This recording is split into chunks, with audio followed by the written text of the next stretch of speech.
నందమూరి బాలకృష్ణ హీరోగా బోయపాటి శ్రీను డైరెక్షన్లో వస్తున్న సినిమా అఖండ తాండవం. అఖండ 2గా అఖండ సినిమాకి సీక్వెల్గా వస్తున్న ఈ సినిమా టీజర్ను రేపు బాలకృష్ణ పుట్టినరోజు సందర్భంగా ఈరోజు విడుదల చేశారు.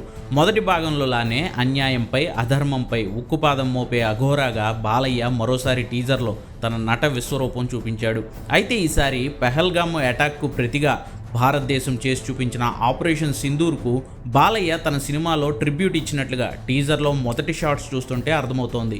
ఎన్నో ఏళ్లుగా తపస్సులోనే ఉండిపోయిన అఘోరాకి ఉన్నట్లు భారీ గడ్డాలు, మీసాలు, పొడవాటి కేశాలతో కనిపిస్తున్న బాలకృష్ణ కొంతమంది మెషిన్ గన్స్ పట్టుకున్న వాళ్లను అడ్డుకుంటున్నట్లుగా ఉంది టీజర్లో. నా శివుడి అనుమతి లేనిదే ఎముడైనా ముట్టలేడు, అలాంటిది నువ్వు వస్తావా, నువ్వు చూస్తావా, అమాయకుల ప్రాణాలు తీస్తావా అంటూ బాలకృష్ణకు డైలాగ్ పెట్టారు.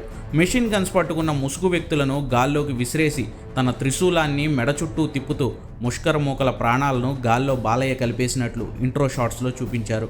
వేదం చదివిన శరభం యుద్ధానికి దిగింది అంటూ బాలయ్య నిప్పుల్లోకి దిగుతున్న మరో షాట్ కూడా ఉంది టీజర్లో. విలన్ కళ్ళు మాత్రమే చూపించారు, చూడడానికి ఆది పినిశెట్టిలా ఉన్నాడు. ఎస్ఎస్ తమన్ బీజిఎం, బోయపాటి టేకింగ్ మరోసారి గూస్ బంప్స్ తెప్పించడం ఖాయం అనిపిస్తోంది. దసరా కానుగ్గా సెప్టెంబర్ 25న తాండవం చేయడానికి దిగుతున్నాడు అఖండ. చూడాలి మరి ఈసారి కూడా స్క్రీన్స్ తగలబెట్టేస్తాడేమో.